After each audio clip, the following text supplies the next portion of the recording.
Fala pessoal, bom dia, boa tarde, boa noite novamente. Estamos aqui para falar de um conflito aqui na América Central, no final dos anos 70, dos anos 60, né? Para isso, conto novamente aqui com a ajuda do Edgar Manioto. Olá, pessoal, tudo bem? Sejam bem-vindos a mais um programa de História Militar, né? E hoje nós vamos falar sobre, na verdade, futebol. É isso, né, Victor? Hoje é sobre futebol E é e, futebol. comumente, vamos falar sobre futebol, a guerra do futebol. Hoje vamos falar sobre futebol e guerra. Vai ser a primeira vez que vocês vão me ouvir falar de futebol já, que eu nem jogo e nem assisto futebol. Então, Bom, como vocês viram aí no nosso banner de apresentação, né? O tema é a Guerra do Futebol. Guerra entre Honduras e El Salvador, durou de 4 de julho a 18 de julho de 1969. Porém, né, o Edgar, ela é conhecida como a Guerra do Futebol, né? Você pode ver em vários vídeos, reportagens, até o Globo Esporte da Globo teve uma reportagem especial sobre a Guerra do Futebol. Só que, né, a gente vê esse tema, esse título, né, e parece que o motivo foi o futebol, né, Edgar? Mas não foi bem assim, né? isso. Nós também colocamos esse título, né, no nosso programa, né? Que é Uhum. para estar no título aí mais comumente conhecido, né, gente? Vocês entendem que a É. internet é assim, né? Então, nós É. colocamos. Mas, na verdade, o motivo, ainda que nós, como brasileiros, a maioria dos brasileiros, como disse, o futebol não é uma das minhas paixões, eu tenho muitas, mas futebol não é uma delas, né? Nunca, tá? Mas eu sei e entendo, né, que o futebol anima muita gente aqui no Uhum. Brasil, na América em geral, mas não o suficiente para uma guerra. Bom, É. às vezes, antigamente, tinha uns estádios aí que tinha algumas coisas parecidas com as guerras, né? Não, É. uma guerra entre dois países, né? É. Aqui no, Então, Aqui no Rio, né, durante muito tempo, os jogos entre Vasco e Flamengo, até morte já teve, né? Depois de um tempo deu uma amenizada, mas ainda, assim, ainda vemos notícias assim, de coisa feroz, briga mesmo. Mas, por que a gente fala que é a guerra do futebol, mas não é, né? É porque ela é conhecida, né, em geral, na história militar, como a Guerra das 100 Horas. Não das senhoras, as mulheres velhas, mas 100, número 100 horas. as mulheres idosas, olha o Mulheres politicamente idosas. correto. É, então, houve um episódio, né, em que um dos precedentes desse conflito ocorreu uma situação de um jogo de futebol, que a gente vai falar. Mas ele não foi o motivo, né? Ele foi uma das situações que ocorreram nos precedentes. Bom, Assim, o jogo de futebol serviu para, digamos assim, arraigar uma disputa que já estava colocada ali e deixou as pessoas com os ânimos ainda mais exaltados, né? né, Mas se não fosse a disputa toda que haveria, o jogo de futebol não teria acontecido por causa do jogo, né? O jogo foi exatamente. mais um motivo, né? Vamos imaginar se de repente o Brasil, outro país, está num conflito muito grande e tem um jogo de futebol, por exemplo, que nem Brasil e Argentina. Teve um período geopolítico que a gente tinha uma disputa muito grande com a Argentina. Então, quando os dois países jogavam, Uhum, arraigava as coisas, mas mesmo assim nunca gerou uma guerra, né? é. Mas assim, o jogo deixava as pessoas, digamos assim, um pouco mais esquentadas, né? E foi o que aconteceu. Exatamente. E aí, assim, os jornais da época, a mídia da época pegou isso porque era legal para estampar o jornal, né? Uma guerra Claro, claro. começou por motivos de futebol, então, Uhum, né, chamou a atenção das pessoas. Até porque, convenhamos, né, muitas vezes começa uma guerra lá em Honduras e El Salvador. As pessoas não entendem muito os motivos geopolíticos uhum, e até todos mesmo o material que nós consultamos, né, Victor? O pessoal, uhum. assim, até hoje, os historiadores aqui têm muito pouco, digamos assim, mesmo aqueles que nós consultamos, o pessoal fala assim, ó, que a documentação ainda é bastante complicada para essa guerra, né? Não foi assim tão longamente registrada e tudo mais. Uhum. Então, o pessoal, E tem a imprensa muito da época não registrou lá com muita imparcialidade. parcialidade dos dois países, Uhum. ambos os lados registraram o que queriam, né? Porque não tinha uma imprensa livre. Foi só 4 dias de guerra, então também não deu para mobilizar assim, jornalistas estrangeiros que tivessem chegado no lugar para fazer essa cobertura, porque até Uhum. Por exemplo, um jornalista da Inglaterra saber que está acontecendo uma guerra entre Honduras e Salvador, se deslocar para ir para lá, a guerra já acabou, a guerra tinha acabado. Então, só lembrando que em 1969, né, a gente não tinha a velocidade da informação como a gente tem hoje, né? Hoje a gente sabe basicamente em tempo real, né? Outra coisa curiosa é que nós dois estamos de branco, né, Edgar? Aí. Então. Nosso time é a camisa branca. É a paz. É um podcast de guerra, mas nós estamos da paz. E só lembrando o pessoal que está assistindo aí, dá para a gente ir aquela inscrição, aquele like, se puder comenta também, para a gente poder ter a nossa meta batida aí no YouTube, né? Para a gente entregar um conteúdo melhor, né? Mais para frente a gente quer melhorar o nosso áudio, quer melhorar nosso vídeo. O StreamYard, né? Que é a plataforma que faz as nossas lives, né? Que a gente usa para fazer as lives. Então, todas essas melhorias, a gente depende aí de uma força de vocês, que às vezes não custa nada, né? Só dar um like ou se inscrever, né? Isso. E botar um comentário lá se gostou, se não gostou, se você... E esse vídeo, especialmente, vocês podem compartilhar naqueles grupos de futebol. A guerra do futebol. Vocês podem... Porque todo mundo vai ficar curioso para saber o que foi isso. Né? Bom, mas sem mais delongas, né? Vamos falar sobre o contexto dessa guerra, né? Ela aconteceu lá na América Central, né? A gente pode ver o mapa, né? Honduras e El Salvador, né? São dois países que estão ali entre a Guatemala e a Nicarágua, né? A gente pode reparar que Honduras é um país bem maior que El Salvador. E... umas 4 vezes, né, o tamanho.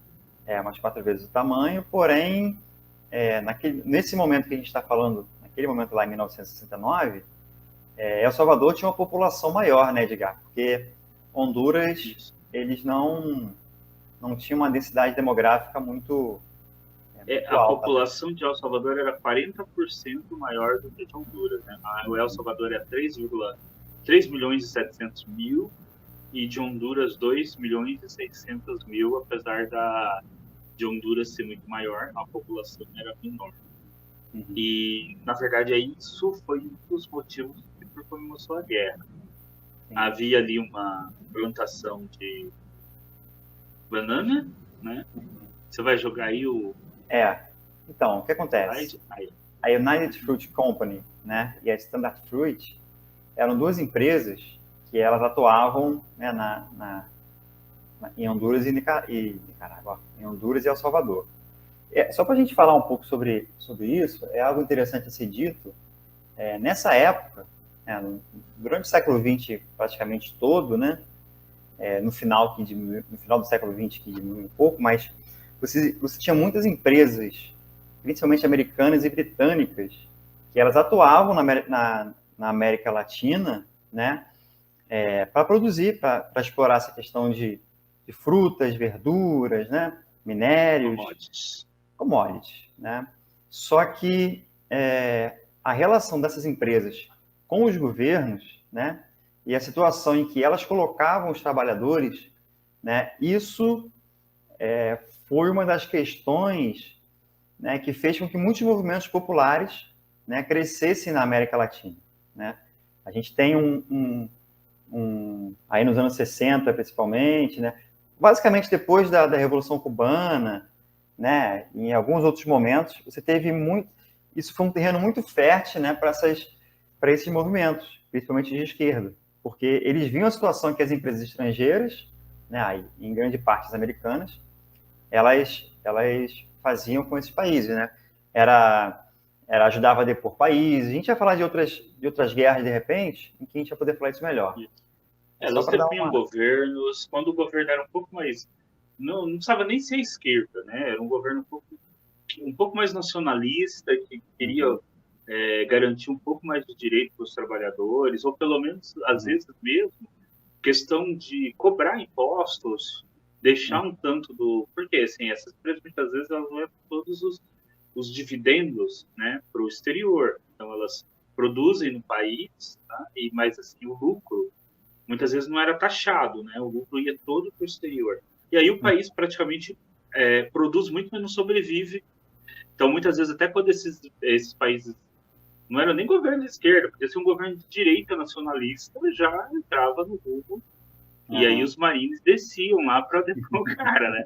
Tanto de esquerda, porque assim, os governos mais à esquerda foram depois dos anos, principalmente depois da Revolução Cubana, mas mesmo antes, na primeira metade do século XX, houve também problemas lá na América Central com governos que não eram de esquerda, eram governos assim, mas o governo afrontava um pouco, os marines desciam por lá para poder tirar os governos para garantir os direitos das empresas. E então essas empresas tinham muito, muito poder dentro desses países, né, de commodities, e por isso, inclusive, que usaram durante muito tempo, né, todo o país da América Latina que estaria assim, sob o controle dos Estados Unidos, como território, é chamado de República de Bananas, né? Vem daí esse termo de República de Bananas, quer dizer que você está sendo controlado pelas empresas de banana dos Estados Unidos. E é interessante, Vitor, que você coloca aí de novo aí, né? Gente, o símbolo da empresa de banana não é uma banana, né? É um espingarda. Isso diz muita coisa, né? A mensagem, né? Porque a mensagem não é nem subliminar, né? Não é nem subliminar, direta, né? É bem direta mesmo, né? Não é nem uma banana que lembra uma árvore, né? Não é para ser subliminar, né? É para ser direto mesmo. No mundo do design, né? A logo ela tem que, né, dar a mensagem da empresa, né? Então a logo da United Fruit, ela já dá ali a mensagem da empresa, ó. É violência. A mensagem ela é violenta, né? Não se meta comigo. Bom, então, o que ocorreu, né, Edgar, é que essas duas empresas, você pode ir falando então dessa parte, essas duas empresas atuavam lá, né, na questão das bananas, né? Isso. E assim, a produção em Honduras começou a crescer muito, né? Em Salvador também tinha, em El Salvador também tinha, mas em Honduras começou a crescer muito, mas Honduras não tinha força de trabalho o suficiente para fazer a colheita, né, da banana. Então, muitos salvadorenhos começaram a ir para Honduras para fazer, então, trabalhar no plantio da banana, que chegou a mais de 300 mil pessoas, né, e migraram para a fronteira entre El Salvador e Honduras. Nesse mesmo período, houve a formação do Mercado Comum da América Central, o Mercosur, no qual o El Salvador foi aquele que mais ganhou com isso. As exportações dele chegou a crescer cerca de 600%, enquanto a de outros países como Honduras só 50%. Mas mesmo assim, El Salvador não conseguia empregar toda a sua população. Então, continuou indo pessoas para Honduras, mesmo com o crescimento econômico de El Salvador. E começou a surgir movimentos dentro de Honduras, movimentos nacionalistas paramilitares, que viam como os salvadorenhos comprando terras em Honduras, tendo um nível de vida, às vezes, um pouquinho melhor do que a deles, e eles começam, então, a atacar esses salvadorenhos que estão lá. Só para a gente ilustrar aqui melhor, a gente pode ver aqui o mapa novamente, né? A gente tem essa fronteira, né, entre El Salvador e Honduras.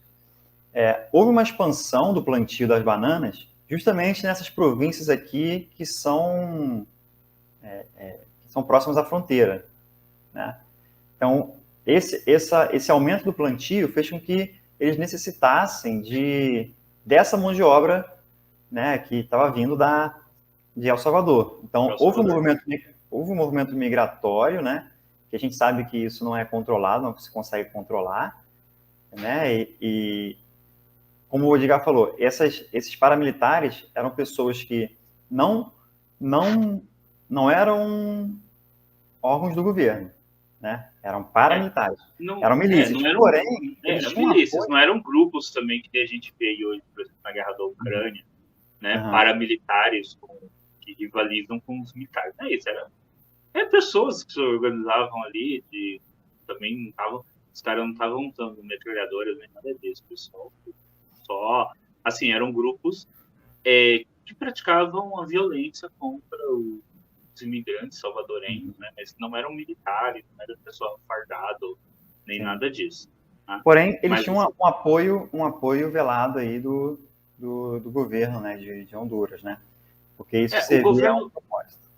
até 69, o governo de Honduras era um governo, digamos assim, mais que tentava, né, equilibrar as coisas. Mas aí em 69 tem um golpe de Estado que leva o general Oswaldo Lopes Arellano ao poder, e ele é um nacionalista, e ele é mais intransigente com os imigrantes salvadorenhos, né? Aí vem E a aí ele reforma também agrária, né? ele inicia um projeto de reforma agrária, que aí terras que estão com os salvadorenhos são entregues para hondurenhos. Né? Uhum. Então, e aí esse pessoal não quer sair, né? De El Salvador não quer sair das terras e começa a haver confrontos. Né? Só lembrar uma coisa, essa relação da terra, né? Acho que hoje, assim, talvez as pessoas não entendam muito, né? A terra é o seguinte, em muitos, assim, várias maneiras, né, de você produzir com a terra. Você pode comprar a terra, você vai lá com o seu dinheiro, você compra a terra, você produz, todo o lucro é seu, né? Só que existem algumas maneiras de se fornecer a terra, né, para os camponeses. Isso foi muito no passado na Europa, foi também, até já aconteceu no Brasil, mas aconteceu, isso terminou tardiamente, eu acho que em algum lugar nem terminou, na América Latina, de você dá uma posse, né, você arrenda essa terra. Ela é uma espécie de arrendamento. Então você trabalha na terra, só que uma parte da produção ou vai para o Estado, o qual você ainda deve uma parte do valor, ou vai para o grande proprietário de terras, né, que é basicamente o sistema feudal. Então você trabalha na sua terra ali, mas uma parte vai para você e outra parte vai lá para o grande proprietário. Então, esses salvadorenhos que lá estavam, né, eles não foram, em muitos casos, claro, eles não foram lá e compraram, né, pessoas abastadas que compraram um grande lote de terra, numa fazenda gigante, e ali eles produziam. Não, eram pequenos trabalhadores que pegavam essas glebas que falam, né, aqui pelo menos no interior do Brasil se fala gleba, né? Não sei como é que eles falam para lá. Pegam umas glebas e eram pequenos produtores, né, que juntando com outros pequenos produtores forneciam para essas empresas americanas, entendeu? Então, quando você fala dessa reforma agrária e terras dos salvadorenhos foram para os hondurenhos, a gente está falando de gigantescas fazendas, né, que tinha lá um grande proprietário, o salvadorenho, né, que não, está falando de camponeses mesmo, que tinham esse pedaço pequeno de terra e nessa produção ele vendia para essas empresas norte-americanas, com perdão do trocadilho, a preço de banana. Né? E lembrando que esse território é floresta, né? Então, assim, aonde começa um país e aonde termina o outro era muito difícil de saber. Havia muitas regiões ainda em disputa e era essa fronteira ficava... E algo semelhante, inclusive, só para a gente fazer uma comparação histórica, aconteceu no Brasil e Bolívia. O Acre foi ocupado da mesma maneira. Né? Brasileiros mudaram para o Acre atrás de borracha, também nesse mesmo sistema que o Vitor explicou, de vai lá, trabalha, constrói a sua casa, tudo, mas numa terra que às vezes é do Estado, ou do grande proprietário. Só que no caso do Brasil, como o Brasil era um país muito maior que a Bolívia, quando começou a guerra civil, né, entre os brasileiros contra os bolivianos, o Brasil interviu, né, e a Bolívia, sabendo que não podia enfrentar militarmente o Brasil, acabou cedendo o Acre para o Brasil. Né? Aí, no caso de Honduras e El Salvador, como são países com uma força similar, né, assim, não era assim um país gigantesco como o Brasil contra um país muito menor, mais fraco contra a Bolívia, isso começa a gerar conflitos. Em 1969, tropas salvadorenhas entram em Honduras, né? E são capturadas. Uhum. E aí o presidente de Honduras tem um parente que mora em El Salvador e o cara é preso pelo governo de El Salvador. Né? E nesse momento, o Lyndon Johnson, que é o presidente dos Estados Unidos, está na América Central, fazendo umas visitas ali na América Central, né? De visita diplomática normal, né? Época da Guerra Fria, Cuba é um país que teve a Revolução Comunista, então ele está ali, né? Se aproximando desses países porque quer evitar que a Revolução Cubana se espalhe. O Lyndon Johnson intervém, negocia entre os dois países, os soldados salvadorenhos são libertados e o parente do presidente de Honduras também. Né? Mas em 27... Só lembrando que essa primeira invasão que você cita, ela não é a invasão principal, né? Era como se fosse uma missão de reconhecimento, né? Provavelmente isso. Até para ver como é que era, como os hondurenses iam se comportar, né? Se a defesa de fronteira estava de alerta, esse tipo de coisa, né? Acho que a gente até comentou nos frontcasts do ano passado, né? Chineses e indianos vivem fazendo isso ali na fronteira. Ali. Atravessam um do outro, a fronteira do outro, trocam os tapas e voltam para os lados, né? Às vezes, literalmente trocam tapas, né? Tapas e pedradas. Literalmente. Eles não usam armas, porque se usar arma, os dois lados sabem que se alguém atirar, inicia uma guerra. Então, eles deixam as armas do lado, vão lá e trocam fogo, e depois pegam as armas e vão embora. Né? Os caras são realmente bem treinados, né? Os caras têm uma disciplina e tanto, né? E às vezes aparecem uns vídeos assim na internet. Né? Ano passado a gente comentou... É trágico e cômico ao mesmo tempo. Ano passado a gente comentou, nesse vídeo que você está se referindo, justamente porque tinha uma imagem, rolou um vídeo na internet, né, naquela época, sobre uma briga dessas, né? Pedrada, paulada. Paulada, parecia aqueles filmes chineses, né? Com os caras voando assim, dando golpe. Mas parece que os indianos estavam ganhando naquele dia ali. E aí, né, se corta relações diplomáticas e 27 de julho de 1969, os dois países cortaram relações diplomáticas. Salvadorenhos começaram a ser expulsos e a voltar para El Salvador, né? E aí que tem os jogos de futebol, porque nesse momento, depois se o Victor quiser explicar, que ele sabe melhor que eu, né? Mas antes da Copa do Mundo, tem as eliminatórias para decidir que país que vai para a Copa do Mundo. E El Salvador e Honduras disputavam a vaga, acho que da América Central, para ir para a Copa. E durante os 3 jogos que houve, em todos os jogos, houve briga entre as torcidas. E no último, né, Salvador venceu, né, só que o jogo foi em Honduras. E aí os hondurenhos saíram do estádio e, no geral, ali estavam bastante exaltados, começaram a atacar a população salvadorenha que morava em Honduras. Só uma correção rapidinho. O último jogo foi na Cidade do México, porque os outros jogos tinham sido em El Salvador e em Honduras, só que o jogo final para definir a vaga, o terceiro que foi para definir a vaga, né, foi na Cidade do México, que era a anfitriã, né? Era a Copa de 70, né? Eles estavam vendo a vaga para a Copa de 70, que foi aquela que o Brasil foi campeão, né? Pelé, Rivelino, aquela equipe toda lá. Não sei se Edgar acompanhou, né? Eu nem me toquei que o Brasil era dos que tinha ganhado a Copa, dessa Copa o Brasil ganhou. Mas então... Eu entendo tanto de futebol que eu já ia falar, e eu acho que nenhum deles, e eu acho que ainda não ganharam a Copa. Então, eles, né, disputaram esse jogo, e no final, tanto lá os torcedores lá na Cidade do México, né, quanto em Honduras e El Salvador, eles saíram às ruas, né? No caso do México, as torcidas tinham uma certa briga, né? E em El Salvador, o pessoal saiu para protestar também, teve um certo quebra-quebra, mas em Honduras, né? Essa fúria foi em cima dos salvadorenhos, né? Então... se não tivesse salvadorenhos lá e não tivesse toda essa crise, seria assim, uma briga de estádio, uma briga de futebol, que não é uma coisa legal, mas também não iria gerar uma guerra. Sim. Então Sim. foi por isso que foi conhecido como a Guerra do Futebol, mas não que isso foi o motivo. Né? O motivo foi todos os que nós falamos. Só foi o momento em que as pessoas viram que eu estava É porque, assim, arrefecendo a provavelmente, coisa. né?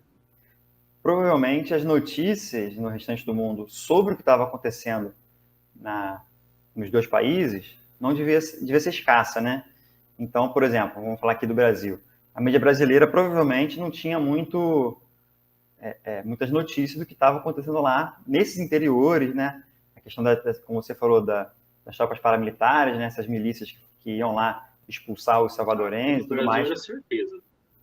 Então, porque, Porque até hoje a imprensa brasileira majoritariamente cobre a Europa, Estados Unidos é, e agora a Rússia e a China, né? Porque é, a África, a gente sabe o quanto é difícil a gente conseguir notícia da África e da América Latina em geral no Brasil. E olha que nós exatamente. estamos na época da internet, né? Imagina nessa época do jornal. É.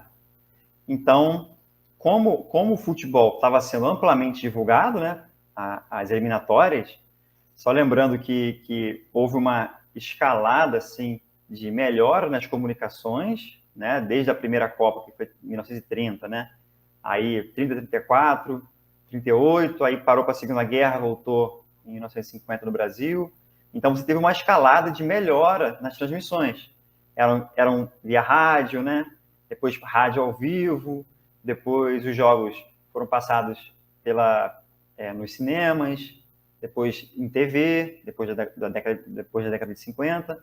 E em 1970, inclusive, foi a primeira transmissão ao vivo via satélite, né, do jogo, né, da Copa.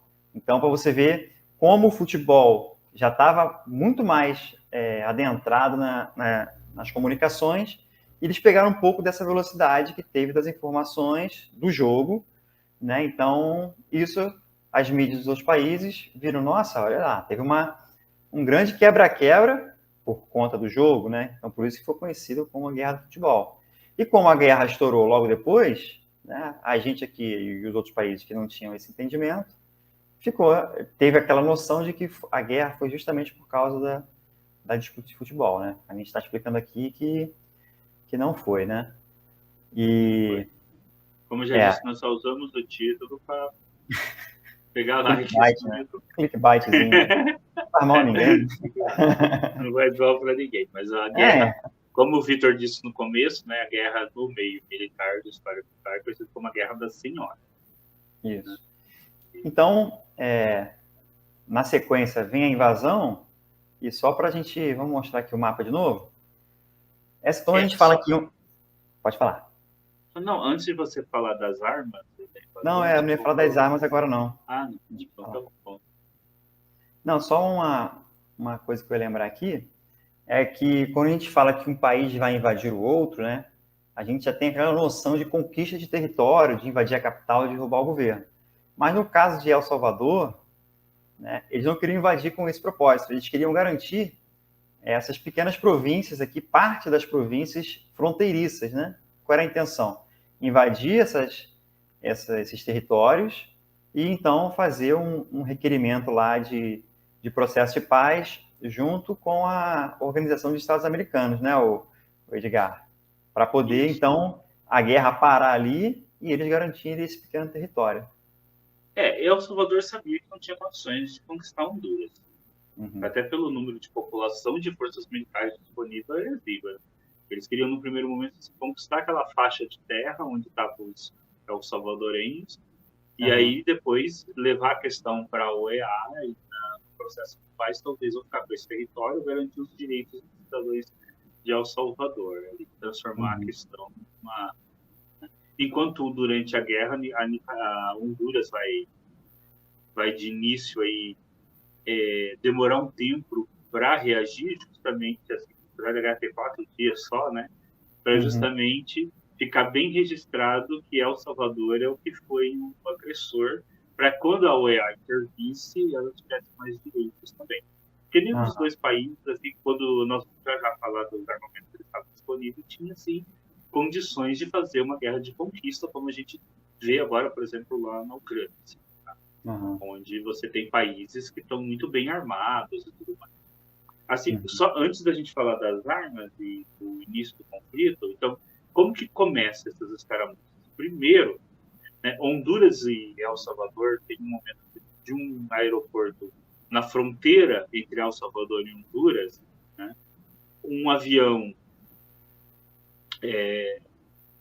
de Honduras civil decola, só que ele está tão na fronteira com El Salvador que eu acho que era comum até o cara meio que passar pela fronteira do outro país para fazer o contorno do avião e voltar. E aí a artilharia de El Salvador atira contra o avião, não faz nada, atira, né? Depois os hondurenhos acabam interceptando um avião Piper Cherokee, né? Não sei se é Piper ou Piper, desse avião. Cherokee, que é um aviãozinho pequenininho também, é um aviãozinho que inclusive tem hélice, né? É o aviãozinho que é tipo fazendo missão de espionagem. O pessoal conhece muito aqueles aviões Cessna, né? É tipo aqueles Cessnas pequenininhos.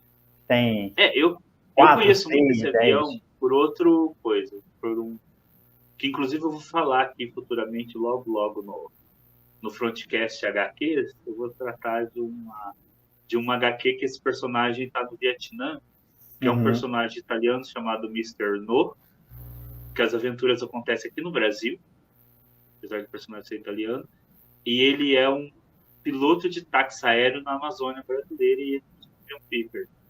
Esse, o Piper, é o aviãozinho dele e ele faz táxi aéreo pelo Brasil inteiro, se encontrando com cangaceiros e bruxas e outras coisas pelo interior do Brasil, lobisomens, essas coisas típicas de quadrinhos. Legal. Né?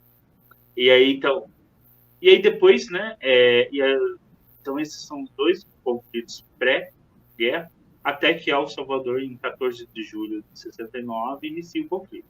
Mas antes da gente falar do conflito em si, da invasão salvadorenha, nós vamos agora ver qual era o material bélico que esses dois países tinham disponível quando iniciaram essa guerra.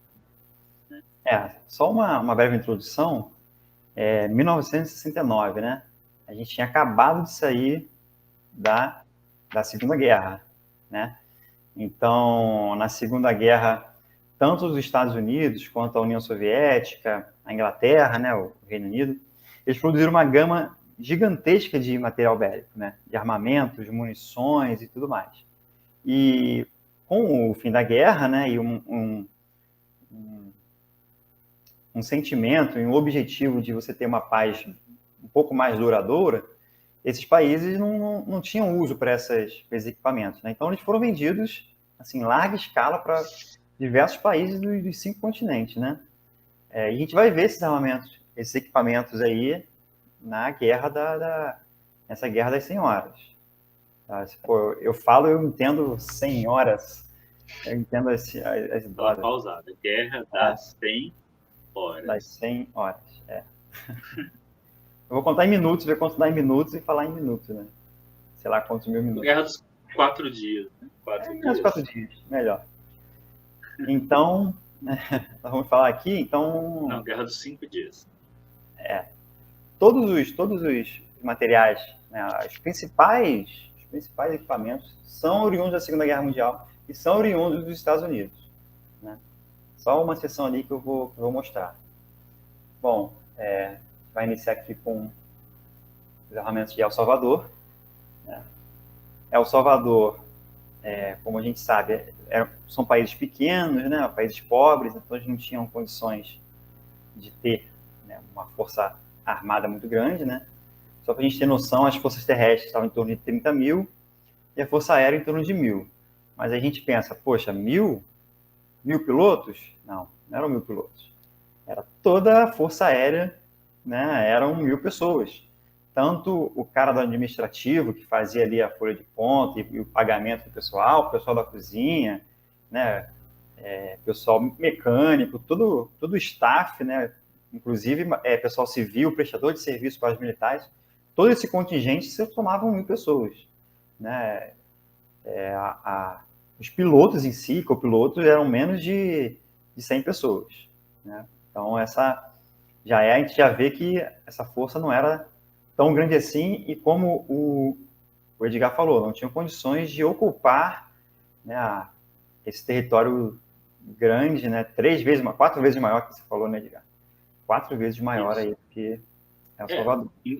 Inclusive, logo de início que começou a guerra, os dois países, uma das primeiras coisas que fizeram foi convocar os aviadores civis, né? Porque eles sabiam que o calcanhar de Aquiles estava justamente na falta completa de pilotos, né? Mesmo conseguindo aviões, por exemplo, o El Salvador, eles estavam comprando, né, aviões de outros países, aí na emergência, mas sabiam que se a guerra durasse muito tempo, iam chegar os aviões, mas não iam ter pilotos.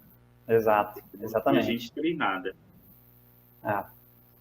Então, e ambos os países, né, eles tinham essa noção de que uma guerra entre eles seria na fronteira, que era área de floresta, ou seja, não teriam condições de manter combates diretos entre os exércitos da maneira até então convencional.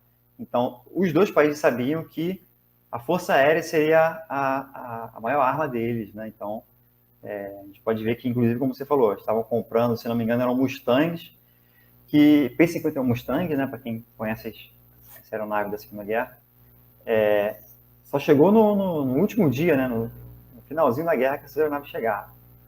Mas... E elas ainda tinham que passar por reformas para ser adaptada para usar as armas. Exatamente. Bom, então, como a gente falou, a Força Aérea, né, era o grande trunfo. A gente pode ver aí um C-47 da Força Aérea Salvadorenha. Essa aeronave, ela era aquela, para quem viu Band of Brothers, né, ou quem conhece a história do dia D, dos paraquedistas que desceram lá atrás das linhas alemães, essa é a aeronave que o pessoal, né, desembarcou lá, que os paraquedistas usaram. E foi fornecida para os salvadorenhos. Até o Brasil teve essa aeronave, né? Então, aí nos primeiros dias, né, essa aeronave, assim, os dois países não tinham bombardeiros, né? Não tinham até então ali, tipo, da época, né? Acho que até chegaram a ter um B-26, mas não foi utilizado, mas eles não tinham os B-24, B-26, aquele B-17, Fortaleza Voadora, eles não tinham grandes bombardeios, né? Porque não tinham dinheiro para ter esse equipamento. Então, essas aeronaves, esses C-47, pelos dois lados, eles foram usados como? Eles colocaram, né, trilhos, né, que davam nessa porta lateral que a gente pode ver aí, atrás da asa, e eles soltavam e as bombas, né, saíam por esses trilhos e elas iam aí cair. Só que não eram bombas também muito modernas, né? Eram morteiros. Para quem sabe, né, para quem tem um pouco para quem já serviu ou tem um conhecimento, esses morteiros de trincheira, né, morteiros de campanha, aqueles que você viu o cara botando assim, bota o projeto aqui, né, ele cai, estoura.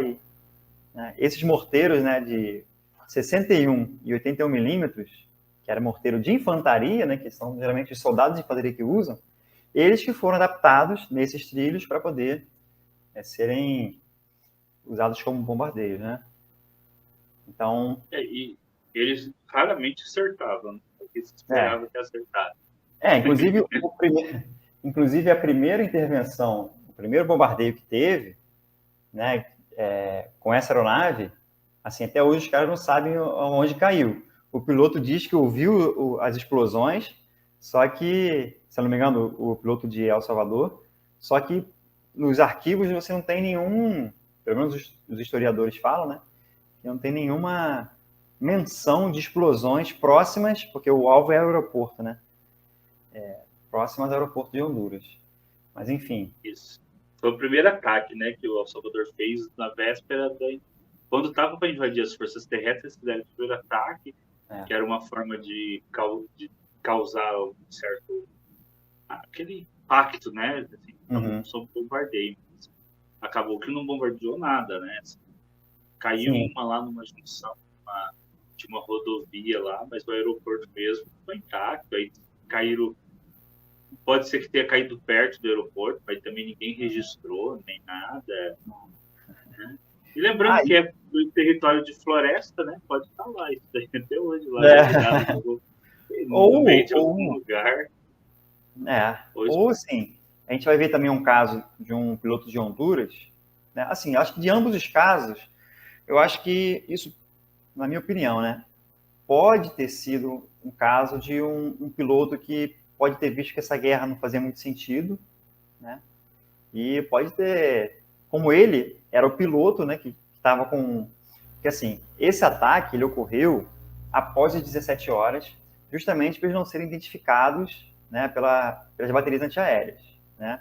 Só lembrando que nessa época, né, a gente não tinha aí um sistema de radar amplamente utilizado por todos os países como a gente tem hoje, né?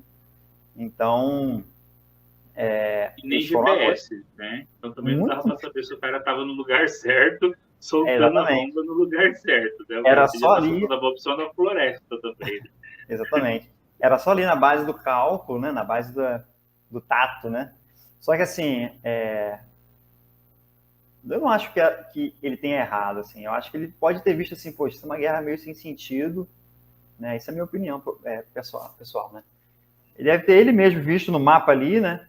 Pô, os caras que estão aqui comigo no avião não vão saber, né?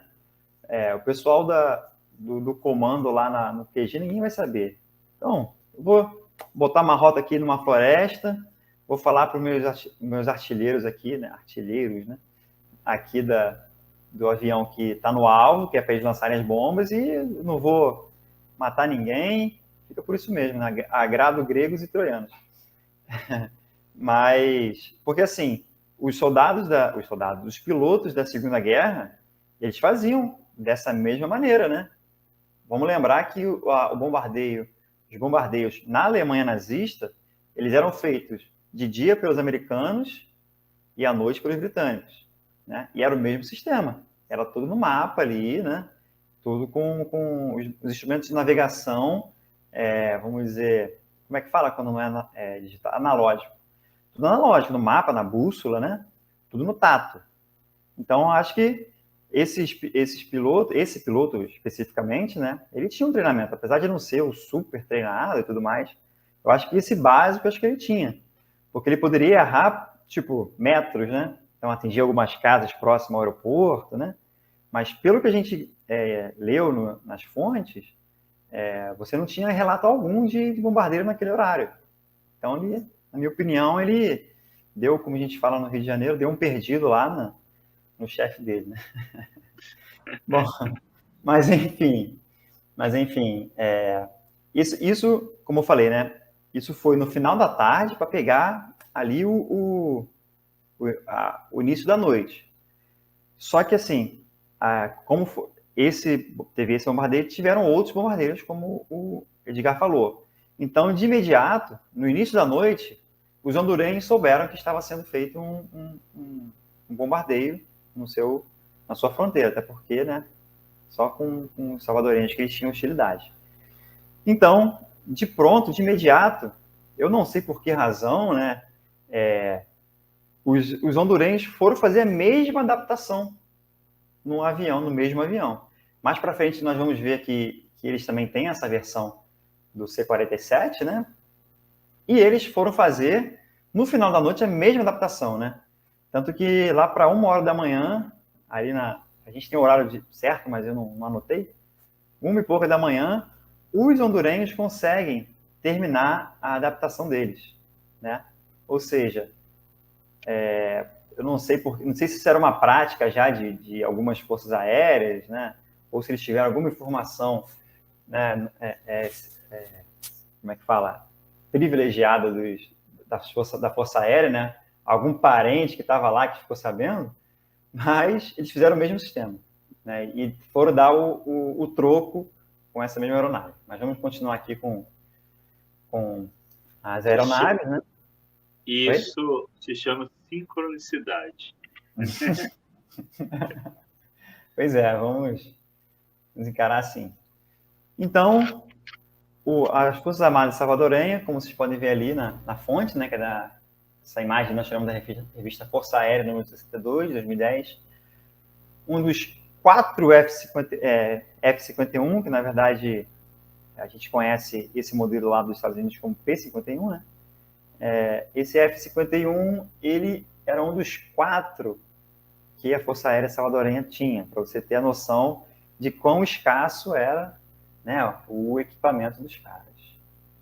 Bom, eles tinham também outro modelo de P-51, que era o F-51D, né? Mas algumas dessas aqui, como a gente falou, chegou só ao final da guerra. Eles tinham os FG-1D, que era uma versão do F-4, que atuou pelos norte-americanos, no conflito do Pacífico, né? Eles foram usados lá contra os japoneses, né? Em toda aquela guerra naval que tiveram, eles eram aeronaves que podiam ser enviadas por porta-aviões. Então, isso foi um trunfo, né, dessa aeronave para ser usada lá no Teatro do Pacífico. E aqui, uma outra versão do F-4, outra versão do P-51, né? É o D447335. E mais uma versão aqui do F-4. Então, eram poucas aeronaves e todas elas da Segunda Guerra Mundial. Então, como eu havia falado, né? Houve um grande, assim como no final da Guerra Fria, né? Só que no final da Guerra Fria foi mais contrabando, né? Então, houve uma grande oferta de armamentos, né, que foi adquirido pelos países. Aí, voltando lá, as Forças Armadas de El Salvador, eles tinham as armas de infantaria um pouco mais modernizadas em relação à de Honduras, né? Provavelmente porque Honduras focou mais na Força Aérea, a gente vai ver depois, e El Salvador deu uma prioridade para a infantaria. Então, eles tinham o HKG-3, que era um modelo de fuzil, né, relativamente novo para a época, né?